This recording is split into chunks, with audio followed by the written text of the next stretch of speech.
The extraction We go has in failed. here simultaneously. Completely, catastrophically, I need the diversion team in position by irreversibly 0500 hours, no 12 later. of America's most elite operators, Navy SEALs from Dev Group, the most lethal special operations unit on the planet, are trapped inside a crumbling compound in the Syrian desert. Outside those concrete walls, 300 ISIS fighters armed to the teeth, hungry for American blood, circle like wolves who finally cornered their prey. The mission was supposed to be surgical.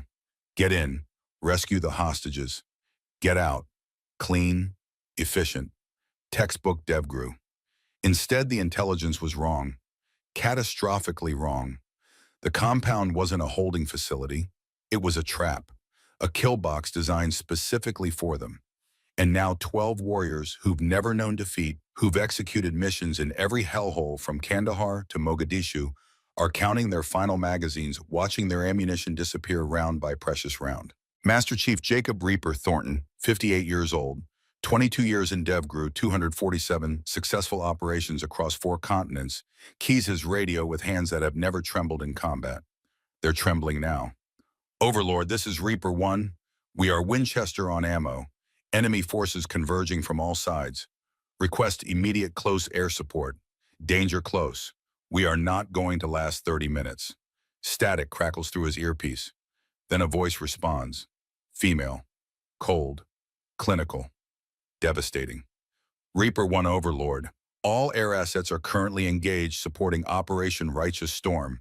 Earliest CAS window is 4 hours. Acknowledge? 4 hours. They won't survive 4 minutes. Thornton's jaw tightens. He's led men through hell and brought them home. Iraq, Afghanistan, Yemen, Somalia. Places that don't appear in official reports. He's faced death 100 times and walked away with nothing but scars and stories he can never tell. But tonight, he's going to watch his brothers die. He looks at his team, bloodied, exhausted, defiant to the end. Warriors who've earned their tridents through suffering. Most men cannot imagine. Men who've sacrificed everything for a nation that will never know their names. And then his eyes land on her. Crouched in the corner of the room, silent as a shadow, small and completely out of place among these battle-hardened giants. Captain Natalie Brennan, 26 years old, 5'3", maybe 115 pounds soaking wet. Tactical communications specialist according to her orders. She's not supposed to be here. She was only attached to the mission at the last minute to handle specialized communications equipment. She's never fired a shot in actual combat. She's never seen blood outside of training videos. She's never experienced the specific terror of knowing you're about to die in a foreign land surrounded by enemies who will desecrate your corpse and post the video online. And right now, every operator in this room is thinking the same thing. She's going to get us killed. Chief Petty Officer Garrett Hollis voices it first.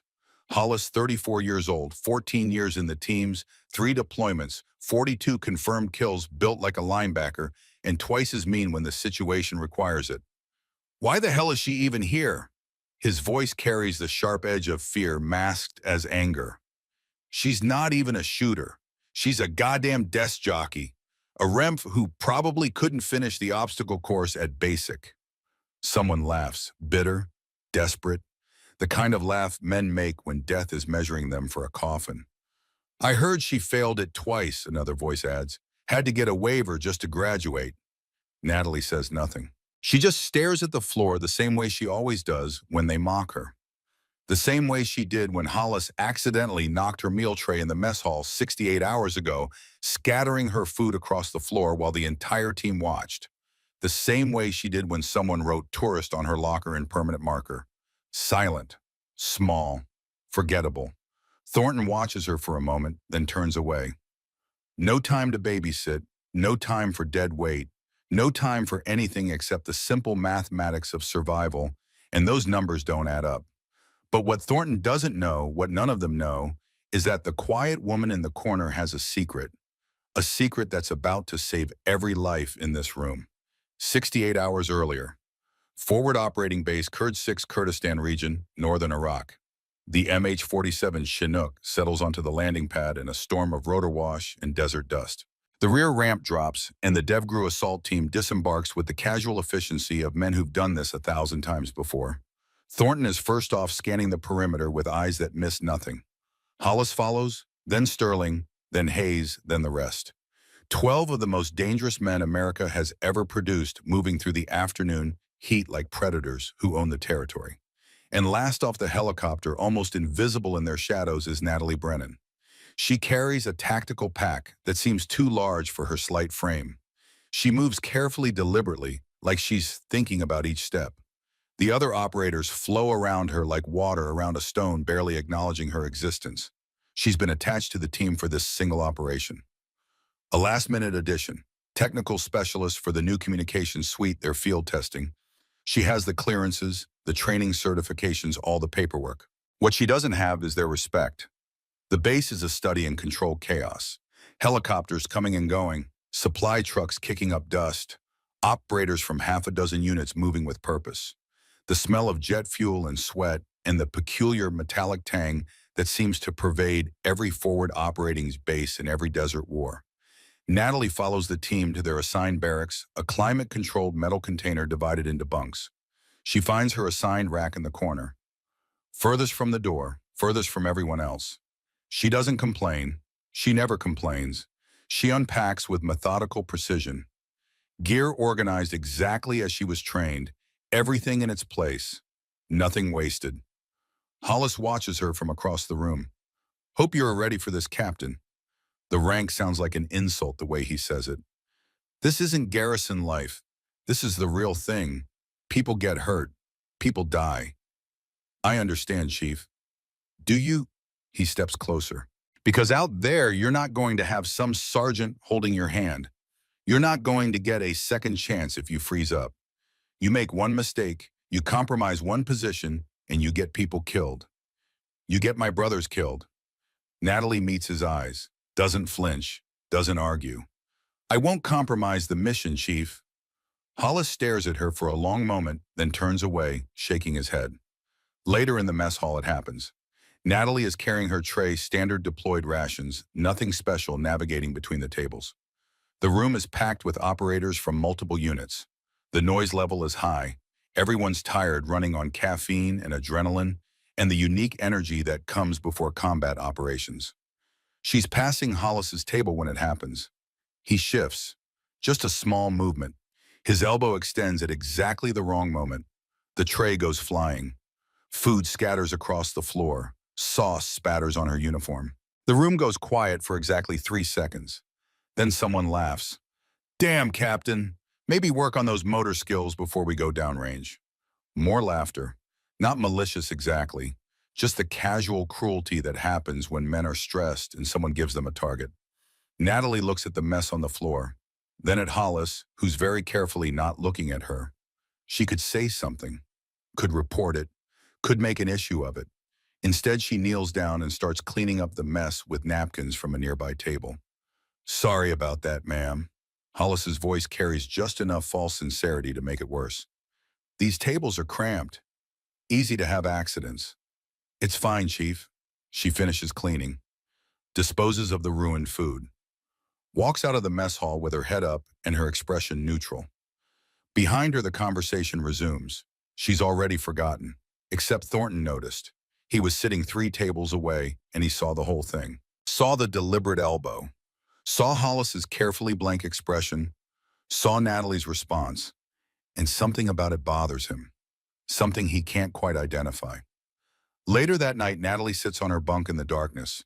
Everyone else is asleep or pretending to be. She pulls out a small photograph from her pack. Worn at the edges, handled too many times. A man in army uniform, 32 years old in the picture. Mechanic's insignia on his collar. A small girl, maybe 7 years old, sitting on his shoulders laughing. Staff Sergeant William Brennan, her father. Killed in action, Helmand Province, Afghanistan, 2007. She was 8 years old. She traces his face with one finger, careful not to damage the photograph any further. "Best soldiers I knew didn't need anyone to see them coming," he'd told her once in the garage behind their small house in West Texas. "They just got the job done, quiet, professional, invisible until the moment they needed to be seen." She'd been 7 years old watching him work on an old truck engine with the kind of focused precision that would later get him assigned to specialized vehicle maintenance in a combat zone. "You mean like ninjas, Daddy?" He'd laughed. That big, warm laugh she can still hear sometimes if she closes her eyes tight enough. Something like that, sweetheart. Something like that. She puts the photograph away, lies back on her bunk, stares at the ceiling. Tomorrow's mission briefing will tell her everything she needs to know, but she's already noticed things. Small things, the kind of details no one else is paying attention to. The way Thornton watches everyone. Not just watching, assessing, like he's looking for something specific. The way the mission was described in their initial orders. Routine hostage rescue, standard ISIS target, but there was a notation in the intelligence summary that didn't quite fit. A thermal signature that didn't match the structural data. She'd noted it, filed it away, said nothing, because that's what she does. She watches, she observes. She notices the small inconsistencies that everyone else misses because they're too busy, too confident, too certain of their own expertise. She closes her eyes, but she doesn't sleep. She's mapping the base layout in her mind. Exits, choke points, sight lines, it's automatic now. 4 years of training have rewired her brain to process environments like a computer processes data. Spatial reasoning, pattern recognition, threat assessment, skills that will keep her alive when the world goes to hell. 19 years earlier, West Texas, summer heat that makes the air shimmer. A small house with a garage out back where William Brennan works on engines for neighbors who can't afford the dealership rates. 7-year-old Natalie sits on an overturned bucket, watching her father's hands move with practiced precision. He's teaching her to read a spark plug like a doctor reads an x-ray. Teaching her that everything tells a story if you know how to look. People think mechanics is about strength, he says, not looking up from the engine. But it's not. It's about seeing what's wrong before it fails. It's about noticing the small things everyone else ignores. Like what Daddy? Like this. He holds up the spark plug. See this color? Most people wouldn't notice, but it tells me the fuel mixture is running too rich. Fix that now or this engine dies in 6 months. She leans closer, studying it with the intense focus that will later make her exceptional at things other people find impossible. What else can you see? He smiles, sets down the plug, wipes his hands on a rag that's more grease than cloth. I can see you're going to do something important someday, sweetheart. Something that matters. You've got that look in your eyes, that focus. You don't miss things. What kind of important? He pauses. Something crosses his face. Like he's seeing something in the future he can't quite describe. The kind where being invisible is just as important as being strong. She doesn't understand. Not then. But she will. Present day. Mission briefing. The briefing room is climate controlled and secure. Maps on the walls, satellite imagery on the screens. Chief Warrant Officer Preston Vale stands at the front running through the intelligence summary with the kind of confidence that comes from 20 years in military intelligence. Vale is 42, dark hair going gray at the temples, sharp eyes that seem to catalog everything. He's the liaison between DevGru and the intelligence apparatus that feeds them targets. Target is here. He points to the map. Raqqa outskirts, Syrian desert. Abandoned chemical processing facility, Soviet-era construction, largely intact despite coalition airstrikes in 2015 and 2017. The satellite imagery appears on the main screen, a compound maybe 200 meters across. Multiple buildings, walls, clear sight lines. ISIS regional commander Ibrahim al-Rashid is holding 3 American journalists, 2 males, 1 female, captured 16 days ago near the Turkish border. Intel indicates they're being held here pending ransom negotiations or execution video. Thornton studies the imagery with the intensity of a man who's led too many missions into too many hellholes to trust anything at face value. Hostage count confirmed. Confirmed by HUMINT and SIGINT correlation. CIA asset inside Raqqa provided direct observation 48 hours ago. Guard force. Estimated 20 to 30 fighters. Standard ISIS cell, AK pattern weapons, some RPGs, nothing sophisticated. Natalie sits in the back of the room, her standard position, invisible, forgettable, but her eyes are moving across the imagery with the same intensity Thornton is applying. She sees it immediately. The thermal overlay shows 8 heat signatures. Vale's briefing indicates 4 guards plus 3 hostages. That's 7. Where's the 8th signature? And the window dimensions on the satellite image don't match the thermal data. The heat signatures suggest larger openings, but the visible spectrum shows smaller windows, which means either the thermal imaging is corrupted or someone modified the building after the satellite pass. Neither explanation makes sense for an ISIS holding facility.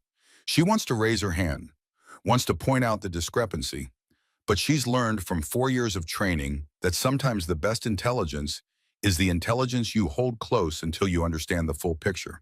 So she stays silent, makes a mental note, files it away. Mission timeline, Vale continues. Insert at 0200 hours local. Approach on foot from the northeast. Breach at 0330. Extract hostages. Emergency exfil point here. He indicates a location 3 clicks away. Helicopter pickup on completion. Thornton nods. Rules of engagement. Standard JSOC protocols. Weapons free on confirmed hostile forces. Minimize civilian casualties. Priority is hostage safety. The briefing continues. Specific assignments, radio frequencies, emergency protocols, all the mechanical details that separate professional operations from suicide missions. When it's finished, the team files out. Natalie hangs back, studying the imagery one more time.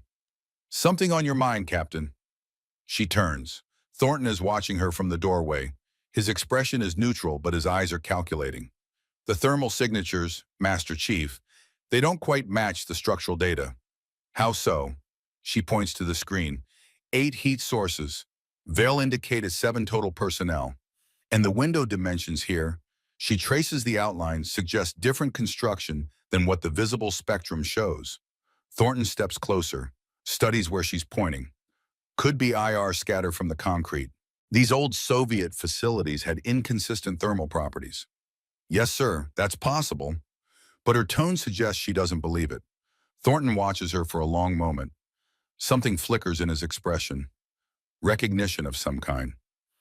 You're here for communications equipment, Captain. Let the shooters handle tactical assessment. Yes, Master Chief. But as she walks out, Thornton stays behind, looking at the thermal imagery, looking at exactly what she pointed out. And for just a moment, his expression suggests he sees it too. 4 years earlier, Nevada desert, location classified, facility that doesn't appear on any map. 19-year-old Natalie Brennan stands in front of a woman in civilian clothes. Government ID clipped to her belt, but no visible agency markings. The kind of person who exists in the gaps between official organizations. Your aptitude scores triggered an alert, Miss Brennan. Specifically your spatial reasoning and pattern recognition metrics. They're unprecedented. Natalie shifts uncomfortably. She's been in the military for exactly 8 months. Basic training was hell, but she survived it. Barely. She failed the obstacle course twice before finally scraping through on her 3rd attempt. She's not special. She's not elite. She's just trying to honor her father's memory by serving. I don't understand, ma'am. I'm assigned to communications training at Fort Gordon. That assignment is about to change.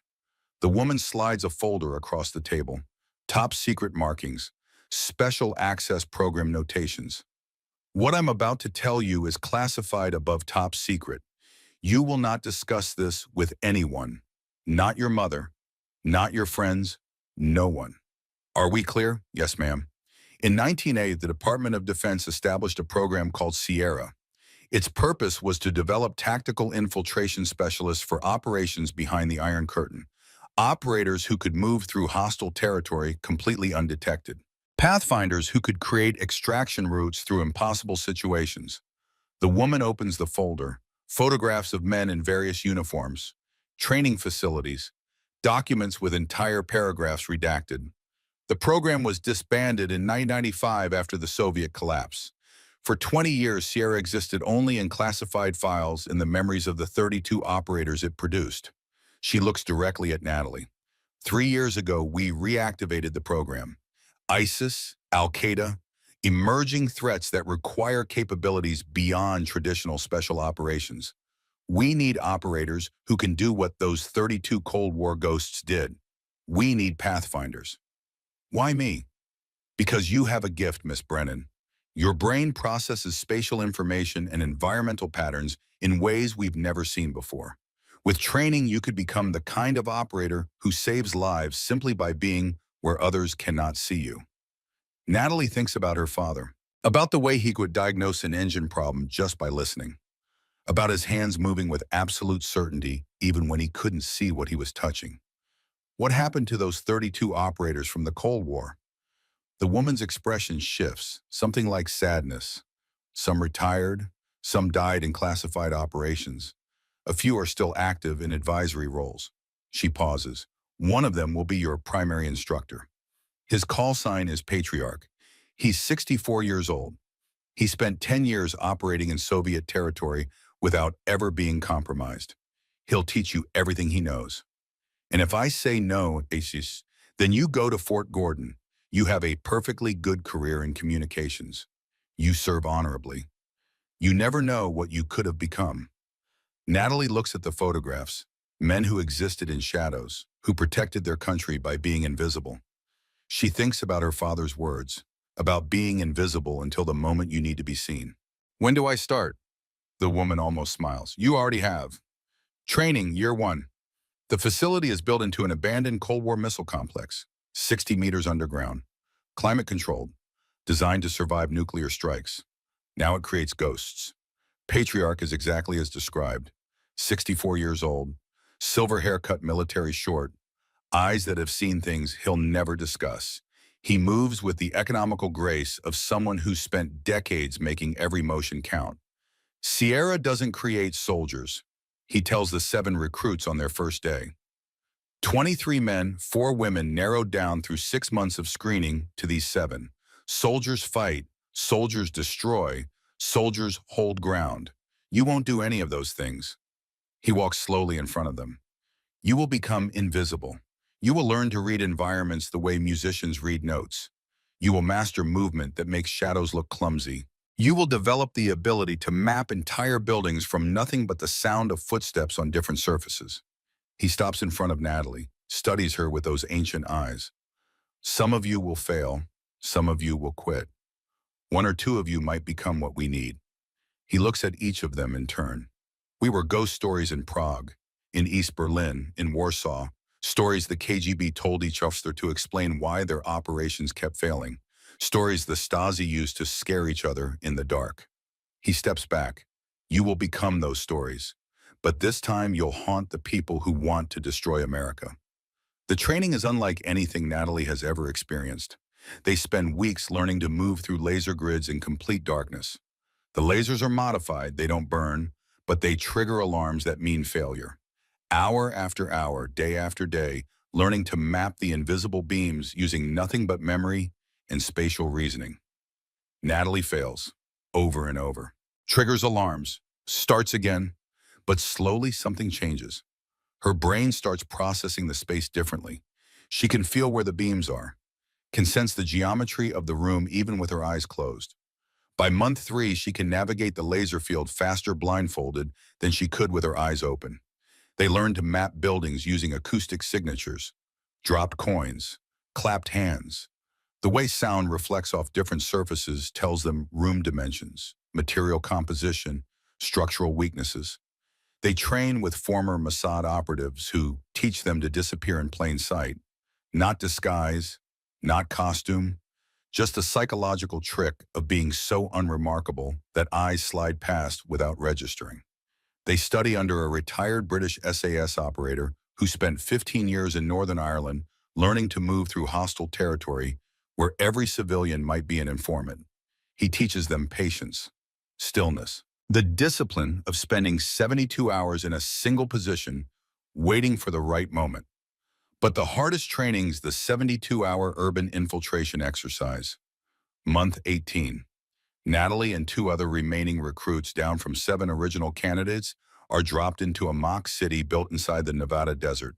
Former military training facility repurposed for Sierra. The mission: extract a high-value target from a guarded building without triggering a single alarm. Opposition force: 20 military contractors who know they're coming. 72 hours. No support, no backup. Natalie watches the building for 36 hours before making her first move. just watching, learning the guard patterns. The shift changes, the small moments of human error that create opportunities. When she finally moves, it's with the certainty of water finding a crack in stone.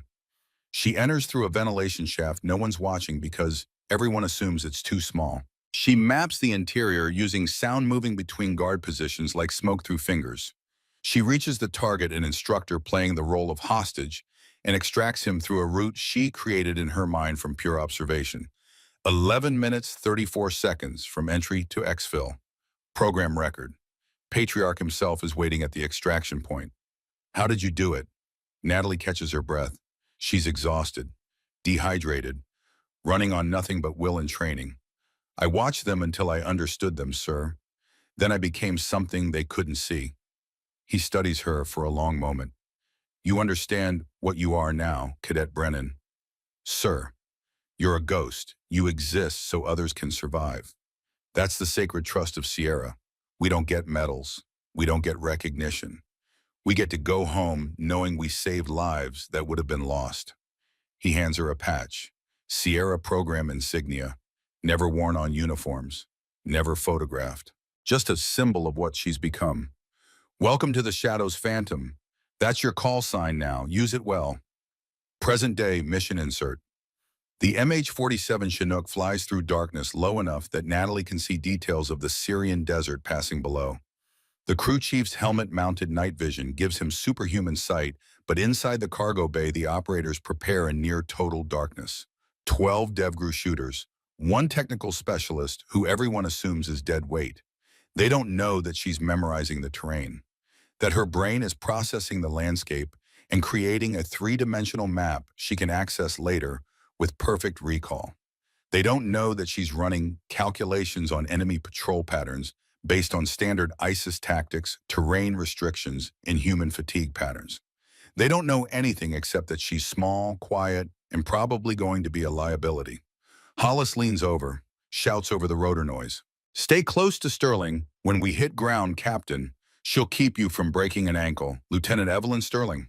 31 combat medic, auburn hair pulled back tight, 12 years in the Navy, gives Hollis a look that could freeze blood. She'll be fine, Garrett. Worry about your own sector. It's the only kindness anyone's shown Natalie in 68 hours, and it almost breaks her cover, almost makes her smile. But she maintains the mask, small, uncertain, trying hard not to be a burden. The helicopter descends. The crew chief holds up fingers. 5 minutes. Natalie closes her eyes, reviews the mission parameters one final time. The inconsistencies in the intelligence, the thermal signature that doesn't match, the window dimensions that suggest something wrong with the whole picture. She's made a decision. If she sees confirmation of her suspicions, she'll speak up. If Thornton dismisses her, she'll prepare to improvise, because that's what Sierra does. They see what others miss. They prepare for the failures before the failures happen. The helicopter touches down. Ramp drops. The team flows out into Syrian darkness with practiced efficiency, and Natalie follows invisible in their shadows, carrying secrets they can't imagine. The mission clock starts now. The compound appears exactly as the satellite imagery showed it. 2-story concrete structure, Soviet-era construction walls pockmarked with bullet holes from a war that never seems to end.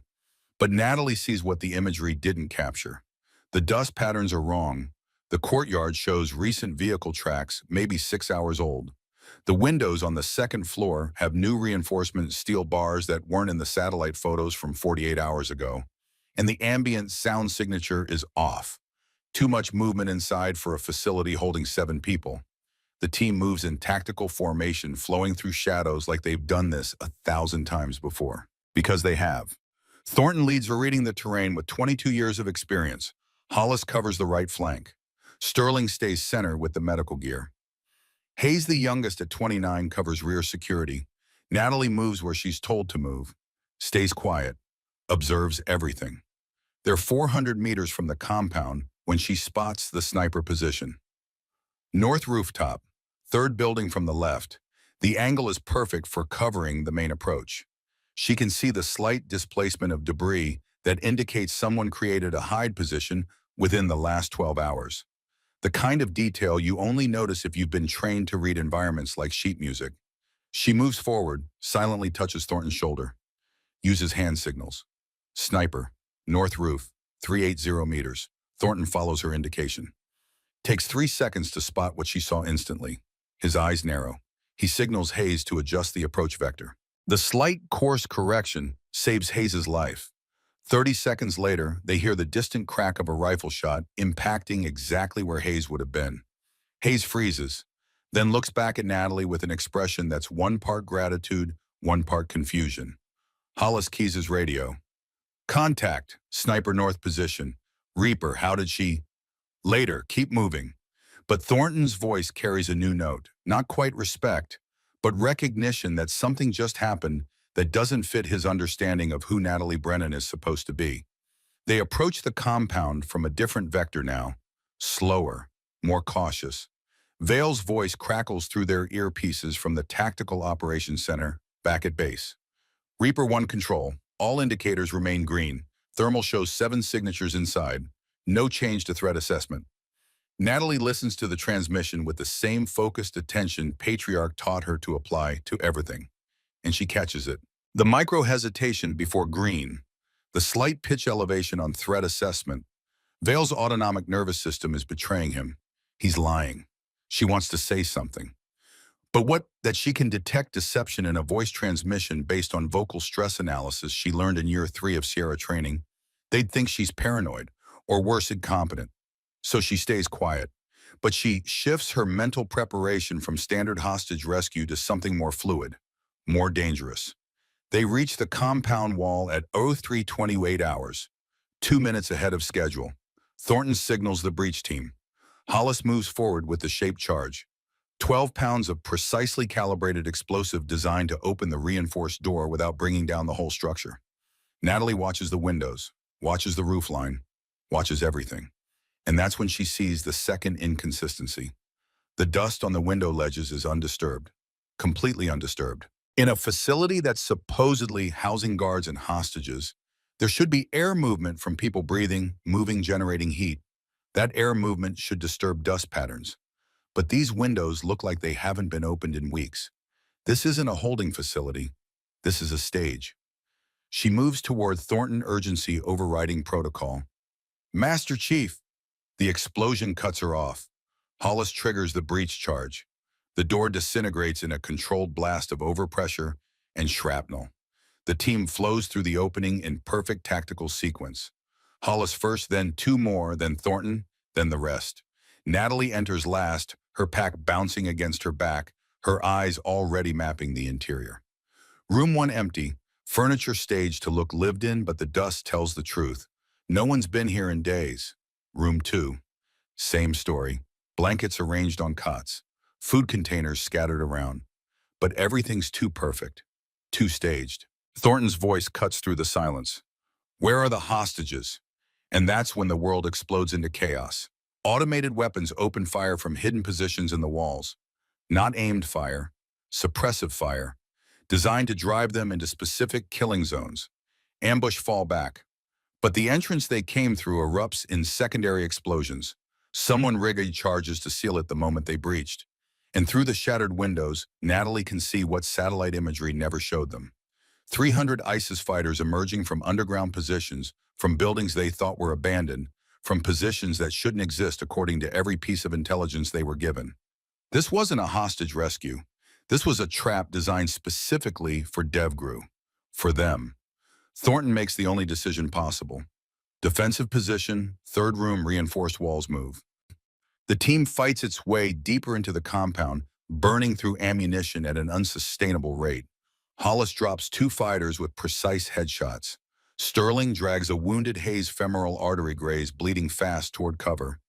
The others lay down suppressive fire that keeps the enemy back but won't keep them back forever. They pile into what used to be a chemical storage vault. Concrete walls half a meter thick. Single doorway that can be defended.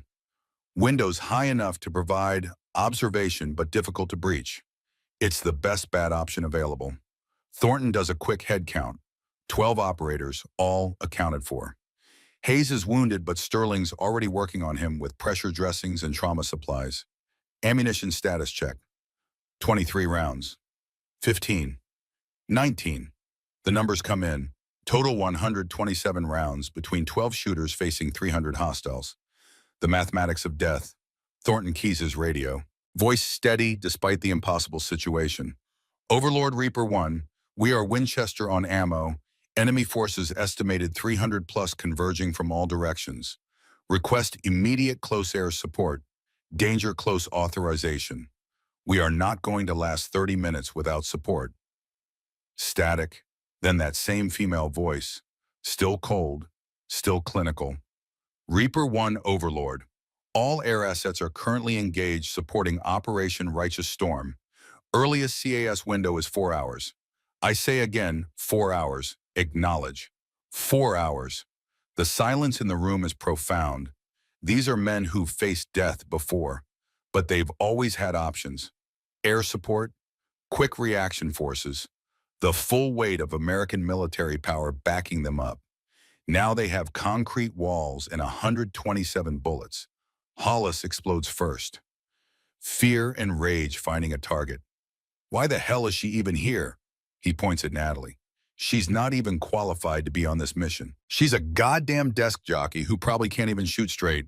She's going to get us all killed because someone back at JSOC thought we needed a diversity hire for their statistics. Dalton Young, scared bleeding from a shrapnel wound on his arm, picks up the thread. Chief's right. Why is she here? She failed the obstacle course at Basic. Twice. I heard the stories. She had to get waivers just to graduate. Someone else laughs. The bitter, desperate sound of men watching their own deaths approach. Probably crying in the corner right now. Probably going to panic and compromise our position. Natalie sits in the corner exactly as they describe. Small, quiet, head down, looking at the floor. But she's not crying, she's counting. Enemy patrol patterns. 7 minutes, 12 seconds between rotations. She's been listening to their footsteps, their radio chatter, the rhythm of their movements. ISIS fighters are disciplined, but they're still human. They make patterns. And patterns create opportunities. She's mapping the compound using acoustic signatures. The way sound reflects off the walls tells her there's a drainage system beneath them. Pre-2003 construction, Ba'ath regime era. Syrian government built extensive underground infrastructure in this region for water management. The enemy doesn't know about it because they're foreign fighters who don't understand Syrian infrastructure history. They've focused on the obvious approaches, doors, windows, walls. They've missed the drainage tunnel 43 meters northeast of their current position. The tunnel the satellite imagery never showed because it was built before modern mapping systems existed. She's also been listening to something else. The ambient sound from outside. 300 fighters make noise, but the acoustic signatures suggest they're massing in specific patterns, focused on the doorways, preparing for frontal assault. They don't expect DevGru to have any other options. The ammunition count continues to drop. 127 rounds becomes 89 as the team fights off probing attacks. Then 76. Then 52. Sterling works on Hayes with the focused intensity of someone who's fought death before and won. But the femoral wound is serious. He's losing blood despite the tourniquet. His skin is pale, his breathing shallow. Time is running out in multiple ways. Thornton stares at the wall, running calculations that don't add up, trying to find an option that doesn't exist.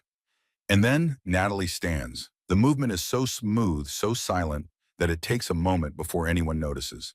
She rises from her corner position with the controlled grace of water finding its level. Every eye in the room turns to her. Her voice when she speaks is completely different from the quiet, uncertain tone they've heard for 68 hours. This voice is clinical, commanding, absolutely certain. There's a drainage tunnel, 43 meters northeast of our current position. Pre-2003 Ba'ath regime construction. Opens into a wadi system that's been dry for approximately 6 months based on erosion patterns visible in the satellite imagery. Hollis stares at her. What? The enemy hasn't covered it because structural records from 2014 airstrikes indicate it collapsed. But it didn't collapse. I can hear water flow in the subsurface acoustic signature. The tunnel is intact and provides a viable exfiltration route. Thornton finds his voice. Captain, how would you possibly know? She pulls a device from her pack. Compact, advanced. Definitely not standard communications equipment, because I've already mapped it using subsurface acoustic resonance imaging. She activates the device, showing a three-dimensional representation of the underground structure that shouldn't be possible with any equipment they know about. The room goes completely silent. Natalie moves to the wall, and what happens next will be replayed in the minds of every operator present for the rest of their lives. She scales a broken concrete pillar in 2.8 seconds. Not climbs. Scales. Soundless. Biomechanically impossible for an untrained person. Her movements are fluid, precise, like gravity is optional, and physics are negotiable. She reaches a shattered window 4 meters up, peers through for exactly 3 seconds, then drops back down without displacing a single piece of rubble. She lands in a crouch that absorbs the impact perfectly. Rises, turns to face them. 2 snipers on the north rooftop, 380 meters. 4 roving patrols in the courtyard, ADK pattern weapons, standard ISIS tactical spacing. Quick reaction force staged behind the west wall, approximately 40 personnel. RPG team at the south corner. Heavy weapons team setting up mortar position at 400 meters. She moves to the floor, sketches a perfect tactical diagram in the dust with photographic precision, but they've made a critical tactical error. They're focused on doors and windows because they assume those are our only exit options. They don't know about the drainage system. We have a 90-second window between patrol rotations on the east sector. That window opens in, she checks her luminous watch, 4 minutes, 11 seconds. Thornton stares at her like she's just spoken in a language he doesn't understand. Who are you, Captain Brennan? Natalie meets his eyes. No hesitation, no uncertainty. Sierra Program Master Chief. I'm a Pathfinder, tactical infiltration specialist, trained for 4 years at a facility that doesn't appear on any official maps. I've conducted 91 hostile extractions in the past 3 years. You've never seen me because I'm trained to be invisible. She gestures to the diagram. And right now, I'm the only reason any of us are leaving this compound alive. The silence stretches for 5 full seconds. Then Hollis finds his voice. Sierra's a myth. Cold War ghost story to scare the Soviets. Natalie moves, a blur of controlled violence.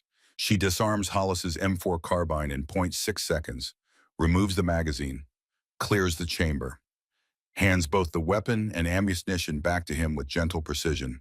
Does it feel like a myth, Chief Petty Officer? Hollis takes his weapon back with hands that aren't quite steady. Thornton's expression changes. Something clicks behind his eyes. Recognition. Sierra was real. Started in 1985 under Reagan.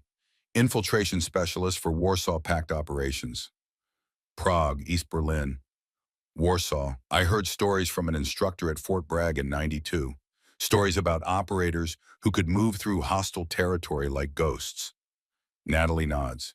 The program was disbanded in 1995 after Soviet collapse. Reactivated in 2015 for counterterrorism applications. 47 total graduates since inception. I'm class of 21. Sterling speaks up her combat medic training, cutting through the shock. 91 extractions. I've been operational for 3 years, Lieutenant. You just never saw me. That's the point. Sierra doesn't get medals or recognition. We create paths through impossible situations so operators like you can complete missions and come home alive. Dalton, young and struggling to process what he's seeing, asks the question they're all thinking. How is any of this possible? 4 years of training under instructors who spent the Cold War operating behind the Iron Curtain. Spatial reasoning development. Acoustic environment mapping. Biomechanical optimization for silent movement. Pattern recognition enhancement. Every technique perfected by operators who stayed invisible in Soviet territory for years at a time. She points to the diagram again. 3 groups. 30-second intervals between movements. We use these shadow corridors, she indicates precise terrain features, to avoid enemy night vision. Their equipment is first-generation Russian surplus. These specific angles create blind zones in their optical coverage. She demonstrates the exact stepping pattern, showing them how to distribute weight to minimize acoustic signature. Step where I step, breathe when I breathe. When I stop, you become completely motionless. Any deviation from the path I create will compromise the entire extraction. Thornton watches her with an expression that shifted from shock to calculation to something else. Recognition of a different kind. You saw the intelligence flaw, didn't you, at the briefing? The thermal signatures didn't match the structural data. 8 heat sources when there should have been 7. Window dimensions inconsistent with Soviet-era construction standards. I tried to inform you, Master Chief. I dismissed you. You were operating on 22 years of experience and standard tactical doctrine. You weren't supposed to see me as anything except what my cover identity suggested. She pauses. But yes, sir, I knew this was a trap approximately 6 hours before we inserted. Why didn't you? Because stating that the entire intelligence package was compromised without evidence would have flagged me as unreliable. And because I needed to see who provided the false intelligence and why. Thornton's eyes narrow. You know who set us up. Chief Warrant Officer Vale. I detected deception markers in his radio transmissions. Micro-hesitations, vocal stress patterns. He's feeding information to someone who wants us trapped here. Before Thornton can respond, Vale's voice crackles through their earpieces. Phantom, this is Control. I'm reviewing structural data on that tunnel system. It could be rigged with IEDs. I strongly advise against using it as an exfil route. Natalie's expression doesn't change, but something cold flashes in her eyes. Master Chief, did you notice the vocal stress on strongly advised, the pitch elevation of 0.3 semitones, the autonomic nervous system response that indicates active deception? Thornton stares at her, then at the radio, then back at her. Our intel officer just tried to talk us out of our only exit. Why would he do that? Because this entire mission was designed either to eliminate Sierra program assets, specifically me, or to force me to reveal capabilities on official record. Someone inside the Department of Defense wants Sierra shut down. Vale is their instrument. Outside, the enemy is massing. The sound of diesel engines, shouted commands in Arabic, the metallic clatter of weapons, being readied for final assault. The ammunition count is down to 38 rounds. Thornton makes a decision. Captain Brennan, you have operational authority for this extraction. What do you need from us? Trust Master Chief, and the discipline to follow my instructions exactly. No improvisation, no deviation. The path I'm creating through that tunnel has zero margin for error. She looks at each of them in turn. I'm going to get you out of here. All of you, but you need to understand something. For this to work, you have to stop seeing me as the person you thought I was. I'm not a desk jockey. I'm not dead weight. I'm a weapon your government spent 4 years and $20 million creating. Hollis, transformed by what he's witnessed, speaks quietly. What do we call you? Natalie almost smiles. My call sign is Phantom, and for the next hour, I'm going to show you why. The team begins preparing for movement. Sterling stabilizes Hayes as much as possible. Hollis distributes the remaining ammunition. Dalton checks his gear with hands that are steadier, now focused on mission rather than fear. Thornton pulls Natalie aside, speaks in a voice too low for the others to hear. I was trained by a Sierra graduate in 1982, Fort Bragg classified annex. His call sign was Wraith. Natalie's eyes widen slightly. First genuine surprise she's shown. Wraith was legendary in the program. Instructor Patriarch spoke of him often. 10 years operating in Soviet territory without compromise. He trained you. 3 months, hand-to-hand combat techniques I've never seen anywhere else. Movement patterns, acoustic awareness. Then he disappeared back into whatever shadows he came from. Thornton pauses. He died in Mogadishu, October 1993, Bakara Market. My team was pinned down by militia forces. He created an extraction route through a quarter-mile of hostile territory, held off 50 fighters alone so we could reach the helicopters. His voice carries old pain. I never knew his real name, never saw him again after training. But I recognized your techniques the moment you scaled that pillar. You move like he did, like you're negotiating with gravity instead of fighting it. Natalie processes this, another piece of the puzzle falling into place. Then you understand what I can do, Master Chief, and what I'm about to do. I understand you're better than he was, and he was the best operator I ever witnessed. Then you know I can hold them long enough for you to reach safety. Thornton's expression hardens. Captain, if you're suggesting... I'm not suggesting, sir. I'm calculating. Hayes's wound is slowing our movement speed by 40%. At current pace, enemy forces will overtake us approximately 80 meters from the tunnel exit. There's only one way to buy sufficient time. She meets his eyes with absolute certainty. I go back, alone. I create chaos and confusion using every Sierra technique I know. I buy you 15 minutes. That's enough time for your team to reach the Wadi and emergency exfil. That's suicide, Captain. No, sir. That's what I was trained for. Creating impossible opportunities by being where the enemy doesn't expect anyone to be. Outside, a flare shoots into the night sky. The enemy has spotted their defensive position, shouted commands in Arabic, the sound of 300 fighters preparing for final assault. Master Chief, we have maybe 2 minutes before they breach this position. I need your decision now. Thornton looks at his team, 12 of America's most elite warriors, men he's led through hell and brought home, men who trust him with their lives. Then he looks at this small woman who just rewrote everything he thought he understood about warfare. Get us to that tunnel, Captain. Then we reassess. Natalie nods. Follow me, exactly, no deviation. She moves to the door, signals for them to stack up in tactical formation. And then she does something that defies every tactical doctrine they know. She opens the door and steps into the courtyard like she's taking an evening walk. 300 enemies out there, snipers, heavy weapons, fighters who want nothing more than to kill Americans and post the video online. She moves through them like smoke through fingers. The team follows hearts pounding, fingers on triggers, watching this impossible woman create a path through certain death, using nothing but perfect timing and an understanding of human behavior that seems superhuman. She signals stops 3 seconds before patrols around corners.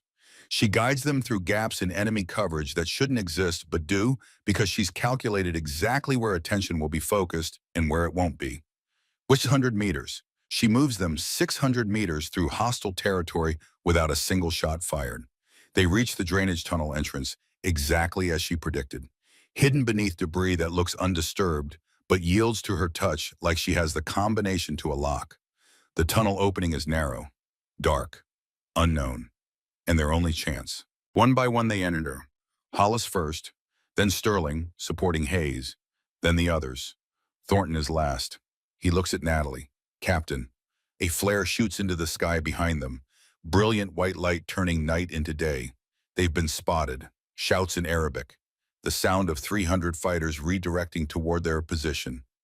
Natalie's voice is absolutely calm. Keep moving, Master Chief. Get to the extraction point. I'll buy you the time you need. Brennan, that's... An order, sir. She says it with such complete authority that Thornton actually hesitates. I didn't survive 4 years of the most brutal training in American military history to watch good men die in a Syrian desert. She pulls him close, whispers urgently. Vale is the traitor. Check his satellite uplink logs when you're back at TOC. He's been relaying operational data through a cutout server. This entire mission was architected to expose Sierra or eliminate me. Someone at the Department of Defense level wants the program shut down. How long have you known? Since the mission briefing. Microexpressions, pupil dilation, vocal stress patterns. He's terrified of what I represent. Thornton processes this in the space of 2 heartbeats. I know what you are, Captain Brennan. I was trained by Sierra. I recognize every technique you've used tonight. Wraith taught me to see what others miss. Understanding flashes between them. Then you know I can hold them, Master Chief. Doesn't mean I like sending you back alone. Wraith died buying time for my team. I'm not. Wraith died because that's what Sierra does. We exist so others survive. It's the sacred trust of the program. She steps back. My father died in Helmand Province when I was 8 years old. He taught me to finish what I start. I'm starting this extraction. I'm going to finish it. She turns and disappears into the darkness of the tunnel entrance. And Thornton watches her go, knowing he's just witnessed something that will haunt him for the rest of his life. The team moves through the tunnel. Natalie leads them with absolute certainty, navigating the pitch-black underground passage, using acoustic mapping and spatial memory that seems impossible but is simply the result of training most people cannot imagine. They're halfway through 1,240 meters into the hostile tunnel when everything goes wrong. Hayes's condition deteriorates, blood loss catching up despite Sterling's best efforts. His movement speed drops. His breathing becomes labored. Behind them, distant but growing closer, they hear the enemy entering the tunnel. Flashlights cutting through darkness. Shouted commands. 300 fighters who know their prey is escaping and are determined to prevent it. Natalie runs the calculations in her head with the cold precision Patriarch drilled into her. Current pace with Hayes, 8.2 minutes to exit. Enemy pursuit speed, 6.4 minutes to overtake position. The mathematics don't support successful extraction. She stops the team, turns to face Thornton in the darkness. Master Chief, continue movement at current pace. Maintain formation. I'll buy you the necessary time. Negative, Captain. We don't. That's the order, Master Chief. Spoken with full operational authority that somehow makes this 26-year-old woman sound like she outranks everyone present. I'm not asking permission. I'm telling you what's going to happen. Hollis, completely transformed from the man who mocked her 68 hours ago, steps forward. We don't abandon our people, ma'am. Natalie almost smiles. I'm not your people, Chief. I'm a ghost. Ghosts don't die in tunnels. We just disappear into them and become the thing nightmares are made of. She looks at each of them in the darkness. Keep moving. Get to the wadi. Emergency exfil will be there. Tell them Phantom sent you. Before anyone can argue further, she's gone, dissolved into the darkness like she was never there. And behind them, back toward the enemy, chaos erupts. Natalie alone in the tunnel with 300 fighters hunting her. She uses every technique Sierra taught her, collapsed sections using precisely placed strikes to structural weak points, creating barriers that slow pursuit and channel enemy movement into killing zones where she waits in darkness. False acoustic echoes that make them think she's in multiple locations simultaneously. Thrown debris, sound manipulation, psychological warfare using the environment itself as her weapon. She picks off fighters in complete darkness, using their own muzzle flashes to locate positions. They never see her, never identify her location.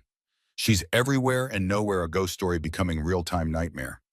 8 minutes in, she takes a round through the right shoulder. Through and through, hurts like fire but doesn't hit anything vital.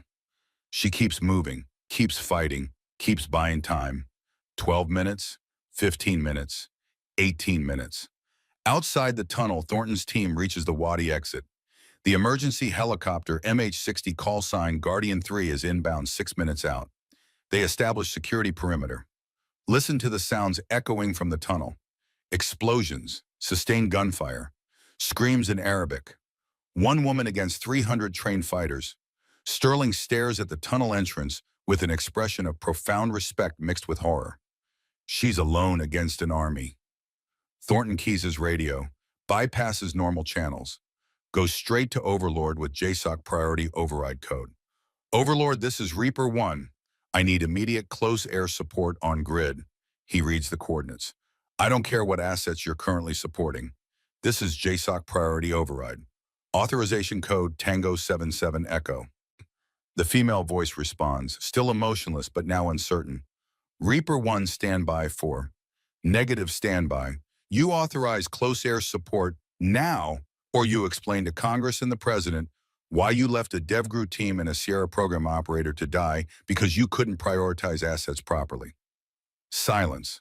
Then, CAS approved.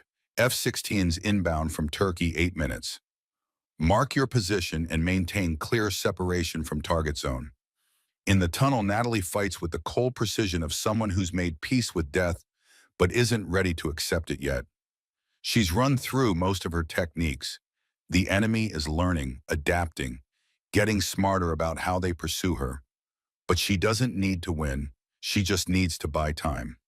15 minutes, 22 seconds after entering the tunnel alone, Natalie emerges from the darkness, covered in concrete dust and blood. Some of it hers, most of it not. Small cuts across her face from flying debris. Right shoulder bleeding through her tactical vest. But she's walking, controlled, steady, like she just finished a training exercise instead of fighting 300 enemies alone in the dark. Behind her 200 meters into the tunnel, the entire structure begins collapsing. Controlled demolition using techniques she learned in year 2. Sealing the passage. Entombing the fighters who pursued her. She reaches the team, climbs into the hovering helicopter without a word. The MH-60 lifts off climbing fast to get out of potential RPG range. Inside the cargo bay, everyone stares at her. Hollis like he's witnessed divine intervention. Sterling with the profound respect one warrior gives another. Dalton struggling to reconcile what he thought he knew with what he's just seen. Hayes sedated, now stable thanks to Sterling's skill and Natalie's sacrifice. Thornton sits across from her, watching her treat her own shoulder wound with field dressing and the casual efficiency of someone who's been shot before. He leans close, speaks over the rotor noise in a voice only she can hear. Vale isn't working for ISIS, is he? Natalie shakes her head. Someone inside DOD wants Sierra shut down. This was an engineered test. Force me to reveal capabilities on official record, then use the documentation to justify defunding the program as uncontrollable and unaccountable. It's a political kill operation against a classified program. Who has that kind of access? Someone with clearance to JSOC mission planning and Congressional Armed Services oversight. That's maybe 12 people in the entire federal government. She finishes dressing her wound. When we land, they're going to offer me a choice. Return to shadows and pretend this never happened. Or step into the light and let Sierra become visible. Either way, the program is compromised now. What are you going to choose? Natalie looks out the helicopter door at the Syrian desert passing below. Blood-red sunrise painting the mountains. I'm going to choose the thing Wraith would have wanted. I'm going to make his sacrifice mean something. The helicopter climbs higher, carrying 12 operators who live because one ghost decided to be seen. And in the cargo bay, Natalie Brennan sits silently, knowing that everything she's trained for 4 years of becoming invisible just ended the moment she stepped into the light. The shadows are behind her now. What comes next will define not just her future, but the future of every Sierra graduate who follows. The MH-60 touches down at Phobe Kurd 6 at 05:34 hours. The rotor wash kicks up desert dust that glows orange in the early morning light. Before the wheels fully settle, a medical team swarms the helicopter with the organized chaos of professionals who've done this too many times. Natalie is first off waving away the medics, despite the blood soaking through her right shoulder. Check the operators first. Man down, femoral artery injury, significant blood loss. The senior combat medic, a chief petty officer with 20 years of experience, looks at her like she just spoke a foreign language. Female officer 5'3", covered in blood and dust, giving orders like she outranks everyone present. But something in her voice makes him comply. Sterling brings Hayes off the helicopter on a stretcher. The medical team descends on him with IV fluids and trauma protocols. He's stable now, but it was close. Too close. Thornton oversees the rest of the team's disembarkation. Everyone accounted for, everyone alive. A mission that should have ended with 12 body bags in international headlines about American Special Operations failure. Instead, they're all walking off the helicopter because a woman they dismissed as dead weight turned out to be something else entirely. Hollis approaches Natalie as she finally allows a medic to examine her shoulder. His face carries an expression somewhere between shame and awe. Captain Brennan, I need to say something. She looks at him, doesn't speak, just waits. I was wrong about everything. The mess hall, the locker, every dismissive comment, every doubt. He pauses, struggling with words that don't come easy. I've worked with Delta, with SEAL Team 6, with the best operators this country has produced, and I have never seen anyone do what you did in that tunnel. You weren't supposed to see me, Chief Petty Officer Hollis. That was always the point of my presence on this mission. Will I see you again? After this, Natalie almost smiles. The medic is probing her shoulder wound, cleaning it for suturing, and she doesn't even flinch. Probably not, Chief. Being invisible is kind of the defining characteristic of what I do. She pauses. But for what it's worth, the best operators I've encountered are the ones who can admit when they were wrong. That takes more courage than most people realize. Hollis nods, extends his hand. She shakes it. Firm grip despite the shoulder wound. Then he walks away and she can see him processing something fundamental about his own assumptions and biases. Sterling approaches next, her combat medic instincts clearly wanting to take over the shoulder treatment from the general medic. Let me handle this. I've got more experience with GSWs. The medic yields without argument. Sterling's hands are steady professional, but her eyes carry questions. 91 extractions. 92 now. How many times have you been shot? This makes 4. Twice in training with simunition, once in Yemen through and through in the left thigh. Now this. Sterling works in silence for a moment, cleaning the wound with practiced efficiency. I've been a combat medic for 12 years, treated hundreds of wounded operators. You know what I've never seen before? What? Someone treat getting shot like it's a minor inconvenience. Your pain response is abnormal. Either you've got nerve damage or you've been trained to compartmentalize trauma in ways that shouldn't be possible. Natalie meets her eyes. Year 2 of Sierra training, pain management and trauma response optimization.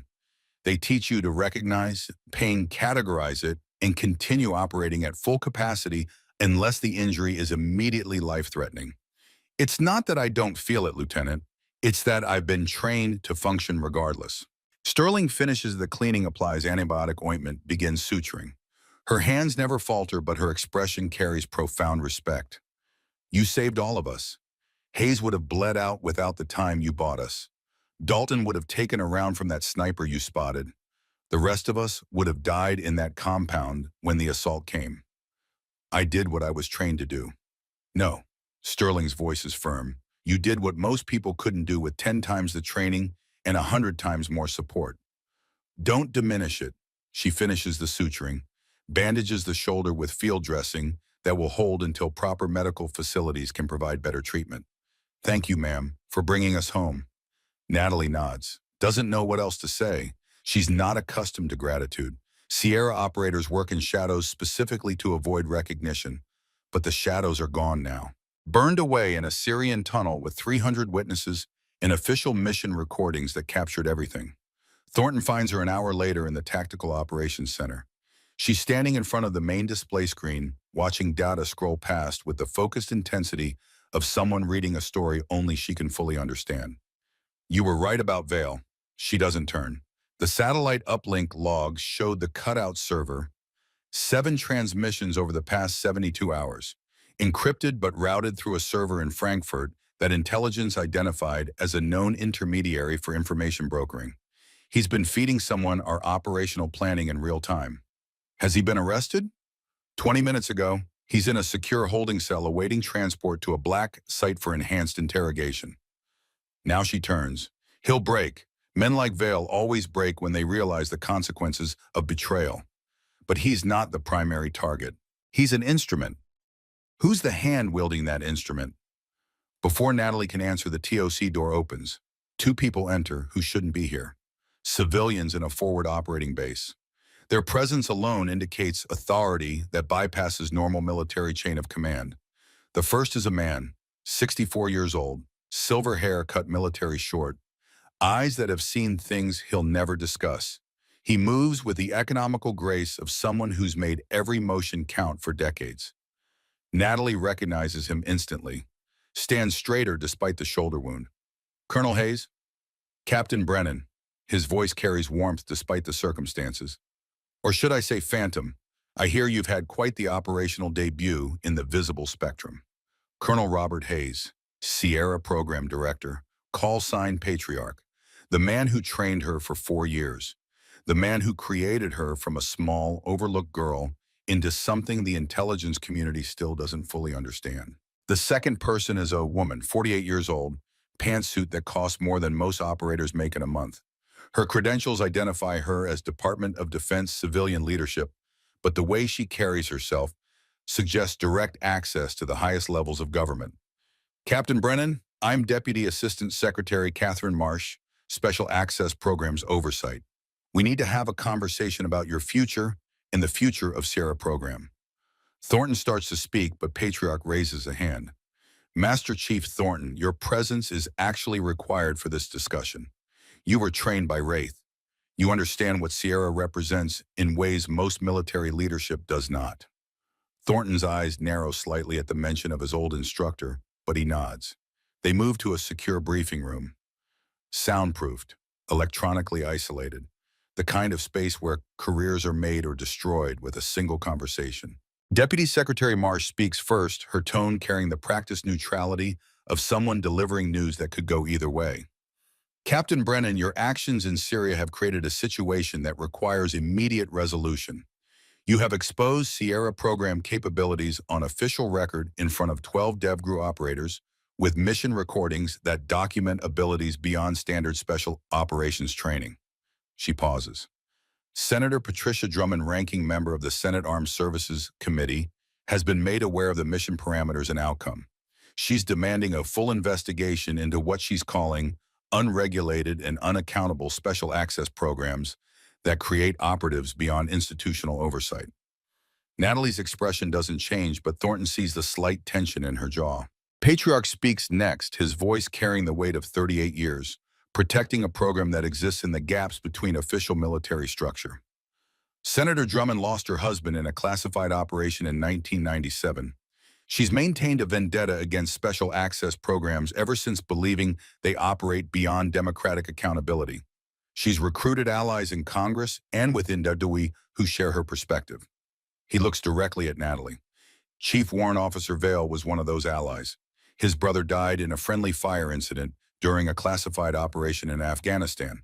Drummond approached him 2 years ago, offered him the opportunity to expose what she considers dangerous programs by creating evidence of their operational risks. The Syria mission was designed to do exactly that, Marsh continues, force you to reveal Sierra capabilities on record, then use that documentation to justify congressional hearings and program termination. Vale provided false intelligence specifically calibrated to create an impossible situation that would require you to expose yourself or allow DevGru operators to die. She leans forward. Which brings us to your current situation. You have 2 options, Captain. Option 1, you return to Sierra programming with enhanced security protocols. We erase all mission documentation from Syria. The DevGru team signs non-disclosure agreements backed by federal prosecution threats. You continue operating in the shadows, and Sierra remains invisible. The program survives, but you disappear back into classifications above top secret. Option 2, you accept promotion to major and assignment to JSOC Special Activities Division. Full operator status with command authority.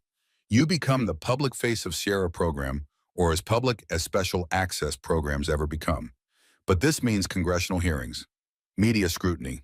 Senator Drummond's investigation proceeds with full documentation of what you are and what you can do. The room falls silent. Natalie processes the options with the same analytical precision she applies to everything. Each choice carries consequences that ripple far beyond her personal preference. Return to shadows. Sierra survives unchanged. She continues the mission. But the DevGru operators who witnessed her capabilities live with secrets that will haunt them. And the next time a situation requires someone with her skills, no one will know she exists because she'll be buried under classifications and plausible deniability. Step into light, Sierra becomes visible at least to the people who matter. Future operators will know these capabilities exist. But the program becomes vulnerable to political attack from people who genuinely believe oversight and accountability matter more than operational effectiveness. She thinks about her father, about the Purple Heart on the mantle, about his words in that garage in West Texas about being invisible until the moment you need to be seen. She thinks about Wraith dying in Mogadishu so Thornton's team could live. She thinks about the 12 operators who walked off that helicopter because she chose to be seen. I have questions before I decide. Marsh nods. Ask. If I choose option 2 and the congressional investigation proceeds, what happens to the DevGru team? Are they protected from retaliation or career damage for being associated with a classified program? Thornton speaks before Marsh can answer. We'll testify voluntarily. Every operator from that mission has already submitted written statements supporting you and Sierra program. We're prepared to go on record. Natalie looks at him. Master Chief, that could end your career. 22 years of service, and you're willing to risk it for a program you learned about 68 hours ago. I'm willing to risk it for the truth, Captain. And the truth is that Sierra creates operators who save lives. Wraith saved mine in Mogadishu. You saved my entire team in Syria. That's not unaccountable or dangerous. That's American excellence in its purest form. Patriarch adds his perspective. The original Sierra program operated for 10 years during the Cold War. 32 graduates, countless successful operations behind the Iron Curtain, zero compromises, zero friendly casualties from Sierra actions. When the program was disbanded in 1995, it wasn't because of failure, it was because the mission changed. He looks at Natalie with something approaching paternal pride. You're better than any operator we produced during the Cold War era. Your generation of Sierra graduates represents refinement of techniques we spent decades developing. If the program ends now because of political pressure, we lose institutional knowledge that took 38 years to build. Deputy Secretary Marsh brings the conversation back to practicalities. Captain Brennan, the decision is ultimately yours. But understand the stakes. If you return to shadows, Sierra survives but remains vulnerable to the next political attack. If you step into the light, you become a symbol either of American Special Operations excellence or of unaccountable government overreach, depending on who's telling the story. Natalie closes her eyes for just a moment, sees her father's face in that garage, sees Patriarch during training teaching her to move through darkness, sees Thornton's team boarding the helicopter alive because she chose to be visible. She opens her eyes. I'll step into the light. Promote me to major. Assign me to JSOC. Let Senator Drummond hold her hearings. Marsh raises an eyebrow. You understand this means your life changes fundamentally. You'll never operate in complete invisibility again. Every mission will carry the weight of people knowing what you're capable of. I understand, but I also understand that Wraith died in shadows so Master Chief Thornton could live. He never got recognition, never got acknowledgement, just a classified file and a memory that a few people carry. She looks at Thornton. He deserved better. Every Sierra graduate who's operated in shadows for 38 years deserved better. Maybe it's time we stop being ghost stories and start being examples of what's possible when America invests in excellence. Patriarch almost smiles. It's the expression of a teacher watching a student surpass the lesson. Your father would be proud, Natalie. He taught you to be invisible, but he also taught you to know when being seen matters more. The decision is made. 3 weeks later, Washington, D.C., United States Capitol. Secure hearing room in the basement level where classified testimony occurs away from public scrutiny. The Senate Armed Services Committee sits in elevated positions, 15 senators representing the full political spectrum. At the center, Senator Patricia Drummond, 62 years old, steel gray hair, eyes that have spent 2 decades looking for accountability in places most people don't want to examine. Natalie sits at the witness table in her dress uniform. New oak leaves on her collar denoting her recent promotion to major. Shoulders still healing but functional. Her expression is calm, composed, respectful. Behind her, the entire DevGru team from Syria. Thornton Hollis Sterling Hayes recovered from his wounds and the rest. All in dress uniforms. All prepared to testify. Senator Drummond speaks first, her voice carrying the authority of 18 years in Congress. Major Brennan, this committee has reviewed classified documentation of your actions in Syria.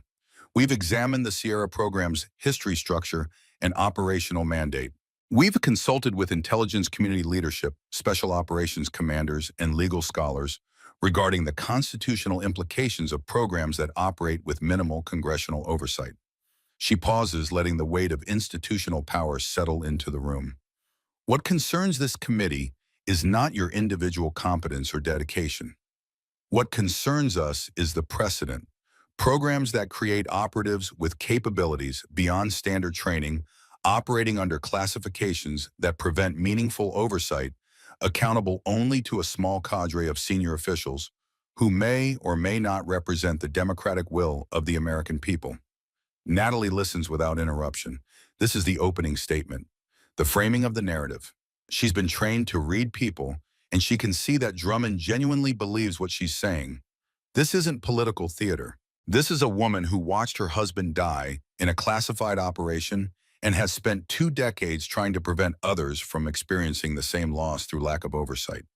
Major Brennan, please explain to this committee in your own words what Sierra program is and what you believe it accomplishes. Natalie speaks clearly, voice carrying to every corner of the secure room. Senator Sierra program was established in 1985 under President Reagan's administration With a specific mandate, develop tactical infiltration specialists capable of operating in hostile territory with zero support infrastructure. The initial focus was Warsaw Pact nations during the Cold War. The program produced 32 graduates between 1985 and 95 when it was disbanded following Soviet collapse. She continues with the precision of someone who's memorized every detail. The program was reactivated in 2015 in response to emerging asymmetric threats. ISIS, Al-Qaeda, and other terrorist organizations operating in environments where traditional special operations face significant challenges. Since reactivation, Sierra has produced 15 graduates. Those graduates have conducted 311 operations across 4 continents with 0 civilian casualties and 0 operator fatalities. Senator Drummond leans forward. 311 operations. With what oversight, Major? Every Sierra operation requires JSOC approval, Senator. Mission planning is reviewed by the Special Operations Command leadership. After-action reports are filed and reviewed. We operate under the same rules of engagement and other special operations forces. But you operate with capabilities that exceed those forces. Capabilities that, according to the classified briefing this committee received, include movement techniques, environmental analysis, and tactical assessment that seem, and I'm quoting the intelligence community, assessment beyond standard human parameters. Natalie nods. That's accurate, Senator. Sierra training takes 4 years. Most special operations training takes 6 months to 2 years. We train longer because we're learning skills that require fundamental rewiring of how the brain processes environmental information. Explain that in terms this committee can understand. Senator, most people process their environment visually and consciously. They look at a room and see furniture, walls, doors. Sierra graduates are trained to process environments acoustically, spatially, and subconsciously. We hear the dimensions of a room based on sound reflection. We sense structural weaknesses through pressure changes. We map terrain through pattern recognition that becomes automatic after thousands of hours of practice. She pauses. It's not supernatural, Senator. It's the same way a concert pianist can play complex music without consciously thinking about each note. The skills become neurologically embedded through repetitive training until they're as natural as breathing. Another senator speaks up. Senator James Corbett, former Army officer, generally supportive of special operations but cautious about classified programs. Major Brennan, you mentioned 0 casualties, but the Syria mission resulted in approximately 60 enemy combatants killed during your extraction from that tunnel. How do you reconcile that with your stated goal of 0 casualties? Senator Corbett, I should clarify, 0 friendly casualties, 0 civilian casualties. Enemy combatants killed during lawful military operations are not casualties in the context I was describing. They're enemy forces eliminated during combat operations conducted under proper rules of engagement and legal authority. You killed 60 fighters alone in that tunnel. I created sufficient chaos and tactical disruption to allow 12 DevGru operators to reach safety, sir. The specific number of enemy casualties is less relevant than the strategic outcome mission success with all friendly personnel recovered. Drummond reclaims control of the questioning. Major, you understand this committee's concern. You're describing capabilities that place you beyond normal military hierarchy and accountability. What prevents a Sierra graduate from going rogue, from using these skills for unauthorized purposes? Before Natalie can answer, Thornton stands. Senator, may I address that question? Drummond considers, then nods. Master Chief Thornton, please approach the witness table. Thornton moves forward with the bearing of a man who spent 22 years earning the right to speak with authority. Senator Drummond, members of the committee, I was trained by a Sierra graduate in 1992, Fort Bragg classified facility. His call sign was Wraith. I never knew his real name.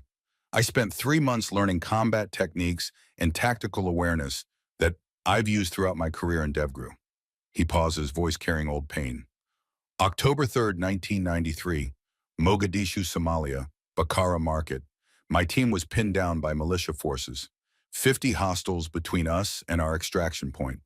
Wraith created a route through that hostile territory using the exact techniques Major Brennan employed in Syria.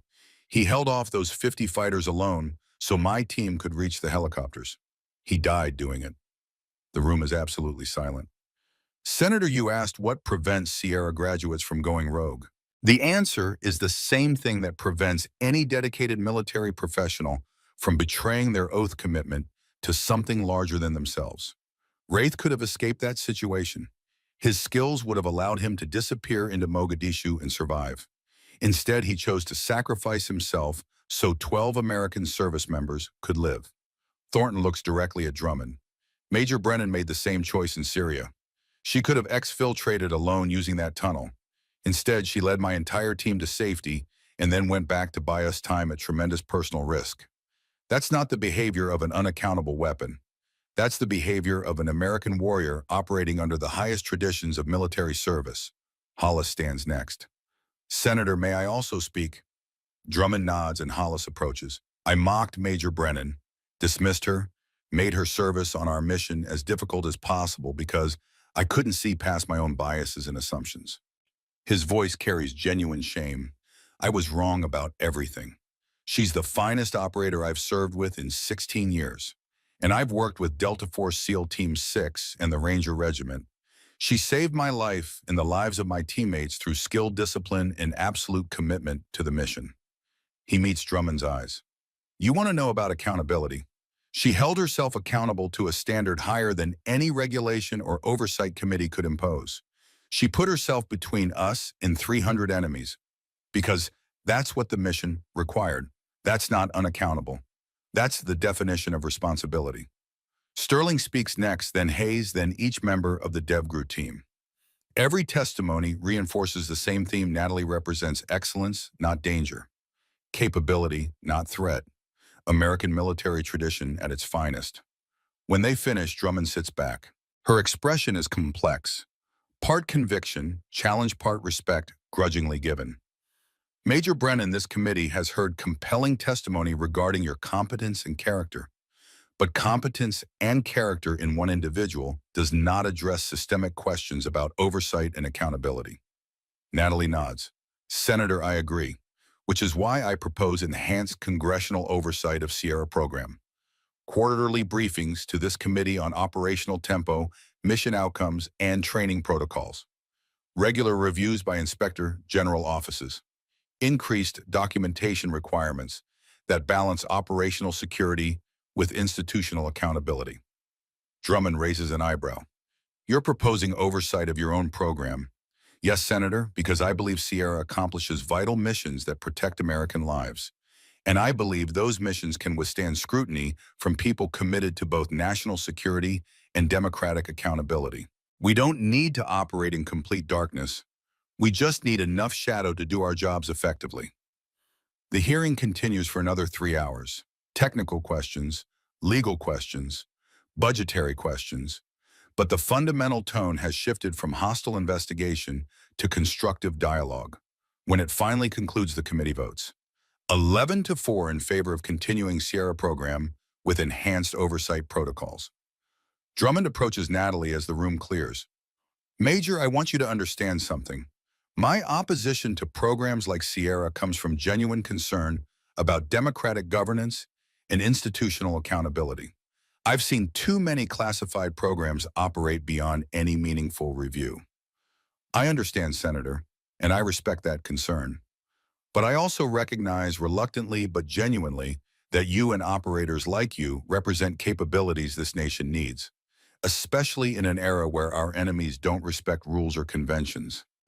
She extends her hand. I'll be watching Sierra program closely, but I'll be watching as someone who hopes you succeed rather than someone hoping to find evidence of failure. Natalie shakes her hand. That's all we can ask for, Senator. Fair scrutiny from people who care about getting it right.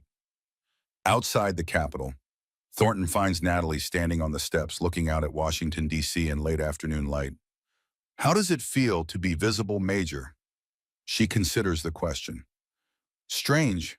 4 years of training to disappear, and now I'm testifying to Congress about how I do it. Regrets? Only one. She looks at him. That Wraith never got this chance, that he died in shadows without anyone knowing what he sacrificed. He knew that was enough for him. Maybe, but his family deserves to know. His legacy deserves recognition beyond classified files that most people will never read. Thornton nods slowly. There's a wall at Fort Bragg. Classified facility where Wraith trained me. Names of operators who died in service to special access programs. His name is there, just his call sign and the year, 1993.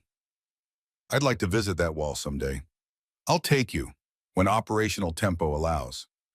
They stand in silence for a moment, two operators from different eras of the same program, connected by a legacy of excellence that transcends classification and oversight. What happens now, Master Chief? Now you build your team. JSOC has authorized you to create a hybrid unit, traditional Tier 1 operators supported by Sierra graduates. You'll lead missions that require both conventional capability and your specialized skills. And you, I've been assigned as your executive officer, mentor, handler, whatever you want to call it. Apparently someone decided that the Master Chief who was trained on Wraith should support the Major who's redefining what Sierra can accomplish. Natalie almost smiles. I can think of worse fates. So can I. 6 months later, JSOC headquarters, Dam Neck, Virginia. Major Natalie Brennan stands in front of a mission briefing room addressing 16 operators, 12 traditional DevGroup personnel, 4 Sierra program graduates, including herself. The mission hostage rescue in Caracas, Venezuela. High-value American executives kidnapped by a criminal organization with government protection. 48-hour operational window before the hostages are moved to a location intelligence cannot track. She briefs with confidence and precision, her voice carrying the authority of someone who's earned the right to command through demonstrated excellence rather than just rank. The team listens with focus and respect. No questions about her credentials. No doubts about her capabilities. Just professional operators receiving orders from a commander they trust. Thornton sits to her right as executive officer, occasionally adding tactical details, but mostly allowing her to run the briefing. This is her team now. Her command. When the briefing concludes, the team disperses to prepare equipment and review individual assignments. Sterling approaches. She transferred to JSOC at Natalie's request, bringing combat medical expertise and a perspective that bridges traditional operations with Sierra methodology. Ma'am Hayes wanted me to tell you his leg is fully healed. He's cleared for full operational duty. Good. I want him on point for the building entry. His instincts are solid. Also, there's someone outside who asked to speak with you. Young woman. She said you'd know a year. Natalie steps outside the briefing facility into Virginia afternoon sunlight. A young woman stands near the parking area, 23 years old, blonde hair, slight build, observing the facility with the quiet attention of someone who sees more than most people realize. Natalie recognizes her immediately. Whisper. The young woman approaches. Her movements carry the precise economy of someone trained in the same methodology Natalie knows intimately. Major Brennan, I'm reporting as ordered. Sierra Program Class of 2025. Graduated 6 weeks ago. Patriarch said you requested my assignment to your unit. Natalie studies her, sees echoes of herself 4 years ago, the same focused intensity, the same quiet confidence that comes from knowing capabilities others can't imagine. Patriarch spoke highly of you, said you graduated top of your class, broke my record on the infiltration exercise by 43 seconds. Whisper allows herself a small smile. 11 minutes, 51 seconds, ma'am. I had the advantage of learning from your techniques. You pioneered methods that are now standard curriculum. How many operational deployments? 7. All successful. 0 compromises. Comfortable stepping out of the shadows. This unit operates with partial visibility. Command will know what you can do, so will the operators you're supporting. Whisper considers this carefully. Ma'am, I joined Sierra because I wanted to serve at the highest level possible. But I've watched what you accomplished, testifying to Congress, legitimizing the program, creating a pathway for future graduates to operate with institutional support rather than just classification protection. She meets Natalie's eyes. I'd rather be part of building that future than hiding in the past, even if it means being visible. Natalie nods. Report to Master Chief Thornton. He'll integrate you into the team and brief you on current operational parameters. We deploy in 16 hours. Yes, ma'am. As Whisper walks toward the building, Thornton emerges and joins Natalie. Thinks she's ready. She's better than I was at her age. Faster, more refined technique. The program is evolving. Patriarch would be proud. Hell, Wraith would be proud. Natalie thinks about that wall at Fort Bragg, about the names of operators who died in shadows protecting a nation that would never know their sacrifices. You know what I think about sometimes, Master Chief? What? My father died when I was 8. Purple Heart, Bronze Star. He got a funeral with military honors, a headstone at Arlington. Recognition that his service mattered. She pauses. Wraith died saving your team, and all he got was a call sign on a classified wall that most people will never see. That's not right. These operators deserve better. Thornton is quiet for a moment. You thinking about changing that? I'm thinking that maybe part of stepping into the light means bringing the shadows with us. Not exposing operational details or compromising security, but acknowledging that these warriors existed, that their sacrifices mattered. That's a tall order, Major. So was testifying to Congress. So was creating this hybrid unit. So was everything Sierra has accomplished in 38 years. She looks at him. Legacy isn't about being the best Master Chief. It's about making sure the next generation knows they're part of something that matters. Whisper deserves to know she's following in the footsteps of operators who changed what's possible. She deserves to know their names. Wraith would like that. He always said Sierra existed so others could survive. But maybe it's time we survived long enough to be remembered. They walk back toward the building together, commander and executive officer, teacher and student, 2 generations of Sierra connected by a legacy that's finally emerging from the shadows. That evening before the deployment, Natalie drives to Arlington National Cemetery, Section 60, where the recent war dead rest under simple white headstones. She finds her father's grave, Staff Sergeant William Brennan, U.S. Army, 1975-2007, Purple Heart, Bronze Star. She kneels, places a small Sierra program insignia next to the headstone, the unofficial patch she received at graduation, the symbol of what she's become. I did it, Dad. I stepped into the light like you taught me. But I'm still your ghost when the mission requires it. She traces his name on the stone. You said the best soldiers are the ones nobody sees coming. You were right. But you also taught me that being invisible only matters if it serves something larger than yourself. I think I finally understand what you meant. A voice speaks behind her. He'd be extraordinarily proud. She turns. Thornton stands a respectful distance away. You followed me. I come here sometimes. Different section.